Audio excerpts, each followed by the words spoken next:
me, oh my. Oh me, oh my. Oh me, oh my. Oh me, oh my. Nous sommes de retour sur le plateau de la chaîne Cefia TV après avoir visité tout simplement le hall 6 pour l'usine Agro du Futur. Eh bien, nous sommes de retour, bien installés avec Vivien Pontieux. Bonjour Vivien. Bonjour. Voilà le à micro. tous. Avec le micro, ça marche Oui, c'est beaucoup mieux. Vous êtes responsable commercial France pour Taglif Industrie. Oui, c'est ça. Taglif Industrie, pour cette keynote, vous pouvez nous présenter votre société? Oui, alors Taglif Industrie, on est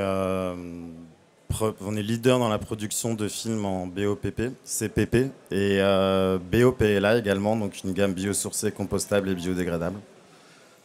Taglif Industrie est présent, en tout cas l'entité est présente ici sur ce salon Hall 9 et Espace A34. Vous êtes avec nous pour cette keynote. On parlait en off à l'instant de la fréquentation pour cette journée. Vous avez le sentiment qu'il y a plus de monde en ce mardi par rapport au mardi de l'année dernière, c'est ça ? Oui, oui, oui, clairement, on voit qu'on a eu beaucoup plus de visiteurs par rapport au mardi de l'année dernière.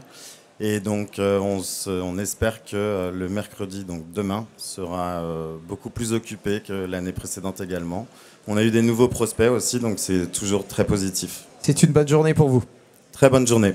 Tant mieux, je vais vous laisser vous installer, passer derrière les caméras pour ne pas passer devant. Merci. Passez bien derrière les caméras. Et retrouver le pupitre qui vous permettra de réaliser cette keynote. Sachez que ce soir, c'est le grand rendez-vous de la remise des trophées d'innovation. À la clé, bien sûr, des lauréats, l'émission en direct avec les résultats dès demain matin sur cette antenne, sur Cefia TV. Si nous sommes prêts, Vivien, eh bien, nous allons pouvoir commencer cette keynote. On peut commencer. On y va. Alors, nous allons parler d'économie circulaire et je souhaiterais présenter les solutions que nous proposons à nos clients pour atteindre leurs objectifs en économie circulaire. Une brève présentation de notre groupe. Donc, nous sommes producteurs de BOPP, CPP et BOPLA. Nous sommes un groupe émirati basé à Dubaï et nous avons des sites de production sur 6 continents. En Europe, nous sommes présents en Hongrie, en Italie et en Espagne. Nous faisons partie d'un plus grand groupe, Al Ghurair, qui a des activités dans l'industrie, l'immobilier et la finance. Nous avons une capacité de production de 500 000 tonnes sur 11 sites de production sur 6 continents, 2700 collaborateurs, 6 centres de recherche et de développement. Nos produits se retrouvent dans plus de 120 pays et nous vendons sous 6 marques uniques. Nous allons plus spécifiquement aujourd'hui parler de Extendo, une film gamme haute barrière, et notre gamme de films Nativia, des films BOPLA, biosourcés, compostables et biodégradables. Alors l'économie circulaire, juste un bref rappel des objectifs au niveau européen et au niveau français. Donc les objectifs de la stratégie plastique en Europe, c'est d'avoir 100% des plastiques recyclés dans l'emballage en 2030. Pour le taux de recyclage, il sera de 55% en 2030. La France a des objectifs beaucoup plus ambitieux, avec un taux de 100% de plastique recyclé en 2025. Il y a aussi une notion de produits compostables et biodégradables. Qu'est-ce que nous faisons chez Taglif Industrie pour répondre à ces objectifs? Nous travaillons sur 4 axes principaux.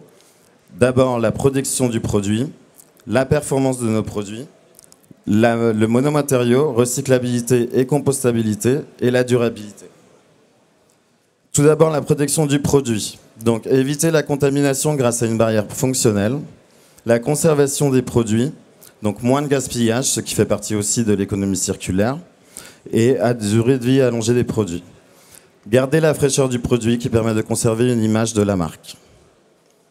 La performance à plusieurs niveaux. Au niveau de la transformation chez nos clients directs qui transforment le film pour confectionner l'emballage. Chez les donneurs d'ordre qui recherchent des productivités et une conformité des produits.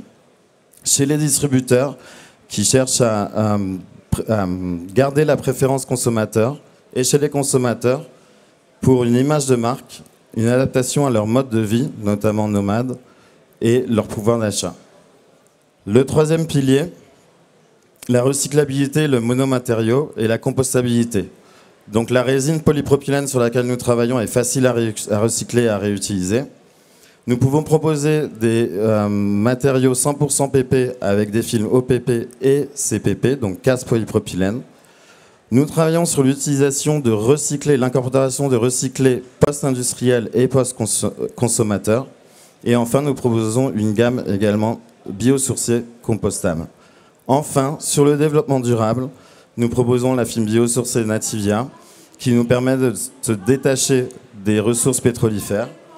L'Extendo, une gamme haute barrière qui permet une alternative à l'aluminium, au film enduit et au PET multimatériaux, ce qui nous permet d'avoir des analyses de cycle de vie des emballages améliorés. Nous allons voir deux cas concrets. Le premier concerne la gamme Extendo barrière et le deuxième, notre gamme Nativia. L'Extendo, donc une gamme de films BOPP, barrière aux huiles minérales certifiées, barrière au gaz, à l'humidité et aux arômes. Alors, la structure traditionnelle multimatériaux barrière dans l'emballage souple se compose principalement d'un substrat pour l'impression en BOPP, une barrière en PET ou enduit PVDC ou polyamide et une couche soudante pour la scellabilité, la fermeture du sachet, en PE ou en PP généralement. Donc on est bien sur une base multimatériaux très difficile à recycler.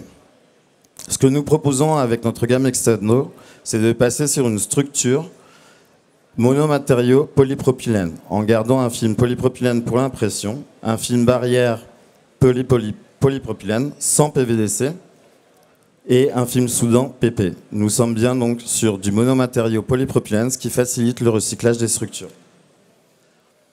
Nous avons travaillé sur un projet avec Barilla. Barilla est très connu en France pour les pâtes, mais ils ont également une gamme de biscuits. Ils avaient une structure traditionnelle pour ces biscuits en papier, aluminium pour la barrière et le PE pour la soudabilité. Nous avons alors proposé une structure 100% polypropylène avec un OPP 25 microns, un Extendo métallisé 30 microns et un PP cast pour la soudure. Le résultat, c'est une analyse de cycle de vie améliorée avec des impacts environnementaux moindres, grâce notamment à la réduction de la quantité d'aluminium de 18,8% de la structure à 0,3%. Nous avons des impacts environnementaux qui ont été diminués de près de 60% pour certains des impacts. Une réduction du poids de l'emballage également qui a contribué à l'amélioration du cycle de vie avec une réduction de près de 30%, exactement 27,8% du poids de l'emballage. Nous avons bien travaillé sur les 4 piliers. Donc la protection, puisque la protection est la même. Nous n'avons pas compromis sur la protection du produit avec des barrières presque aussi efficaces que l'aluminium. Une barrière aux huiles minérales et une barrière aux arômes pour la bonne conservation et la fraîcheur des arômes du produit. La performance avec une excellente machinabilité, une facilité d'impression, des soudures étanches et une image préservée. La recyclabilité monomatériaux, donc on est passé sur une structure 100% matériaux pour en faciliter la recyclabilité. Développement durable avec une réduction du poids de 27,8%, une réduction de l'aluminium de 18,8 à 0,3% et une amélioration de la CV jusqu'à 60%. Nous allons maintenant passer sur un exemple concret qui est sur le marché français et qui utilise notre gamme Nativia, biosourcée, biodégradable et compostable. Nous avons une certification OCA biosourcée, donc notre film est biosourcé à plus de 95% et nous sommes aussi compostables selon la norme européenne EN 13432. Les propriétés mécaniques rapidement de ce film sont une très bonne barrière aux arômes, étonnamment pour un film biosourcé, une barrière aux huiles minérales, une respirabilité, une tenue à la soudure excellente avec un bas scellage intrinsèque et enfin une imprimabilité facilitée avec une tension de surface de 37 DIN naturelle. Enfin, un petit focus sur l'une des caractéristiques qui est la tenue à la pliure, qui est très important pour l'application que nous allons voir par la suite. L'exemple que j'ai choisi, c'est la pointe de brie. La pointe de brie est traditionnellement emballée dans un aluminium 6 microns. Et nous avons mis sur le marché une structure utilisant du papier 40 grammes et un film Nativia NTSS. Cette structure a permis une bonne protection du produit, encore une fois, avec une barrière aux huiles minérales, une barrière aux arômes et une durée de vie allongée du produit de 2 à 3 jours. Une performance avec une excellente machinabilité, une facilité d'impression, une tenue à la pliure. La tenue à la pliure ici a permis de bien garder la forme triangulaire de l'emballage et donc l'image du produit. Et enfin, ce qui n'était pas possible sur l'aluminium, c'était d'apposer une étiquette repositionnable, ce qui a facilité aussi l'utilisation du consommateur. La compostabilité, étant une structure papier et BOPLA compostable, nous sommes bien sûr un complexe compostable. Et enfin, le développement durable avec un emballage biosourcé, donc on se détache des matières pétrolifères qui ont un impact plus important sur l'environnement et une diminution de l'empreinte carbone, car l'empreinte carbone pour produire la résine PLA, mais aussi les films PLA, est bien moindre que celle du polypropylène ou de l'aluminium. Je vous remercie pour votre attention. Toutes nos équipes nous attendent sur le hall 9, stand A34, pour partager avec vous toutes nos solutions vers une économie plus circulaire. Merci Vivien Pontieux, vous êtes responsable commercial France, vous avez présenté cette keynote, plus d'économie circulaire avec des solutions barrières monomatériaux, une gamme biosourcée, biodégradable et compostable, producteur de films, voilà ce que l'on peut dire en résumé. Merci beaucoup pour cette keynote. Merci à vous. Merci, au plaisir. Sachez que dans quelques instants, nous avons rendez-vous avec Foodtech Village, le challenge des startups, deux startups qui vont s'affronter. Enfin, elles vont pas s'affronter, mais en tout cas, elles vont pitcher. Laquelle des deux vous convaincra le plus? Eh bien, vous verrez dans quelques instants. On verra le résultat. Elles vont pitcher dans un instant. Donc, pour vous convaincre et convaincre que leur solution est la bonne pour vous. Bicare et ReaWave seront les deux startups qui viendront ici sur ce plateau. J'en profite avant de marquer une petite pause, j'en profite de vous parler de mycefia.com. Nous avons lancé mycefia.com ce matin. C'est tout simplement nouveau. mycefia.com, c'est créer des alertes marché, produits, fournisseurs totalement personnalisables. C'est un assemblage, c'est notre Google à nous, notre Google de l'agroalimentaire. mycefia.com, c'est lancer des appels d'offres, des appels à projets visibles ou anonymes, répondre à des offres d'emploi. mycefia.com et retrouver ces espaces dédiés mycefia.com pour justement prendre en main l'outil.